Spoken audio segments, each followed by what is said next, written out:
সত্যি আমি কোনোদিন ভাবতে পারিনি যে আমার প্রিয় মানুষটা আমার সাথে এরকম ব্যবহারটা করবি। আমি কল্পনাও করতে পারিনি যে আমার প্রিয় মানুষটা আমার সাথে এরকম ব্যবহার করবি।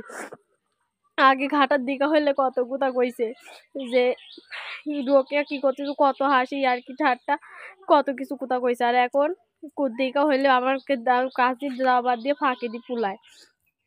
আজকে একটা জিনিস দিছি যে বু ধর এই জিনিসটা খা। আমার লিলইলে ভাবে হাতে আমার ঘুরে করছে তোর জিনিস খাবো লাই, তোর জিনিস খাইলে টুটি দিনে এমনি নানি হজম হবিলেন এই কয়ে আমার হাতে ধুরাই দিল। ওই যে আমি করছি বু ধর খা, করছে না না আমি খাবোই না, এই কয়ে আমাকে হিটাই দিল। আমি চলে আনি। সত্যি আমি কোনোদিন ভাবিনি যে আমার বউ আমার সাথে এরকম ব্যবহারটা করবি।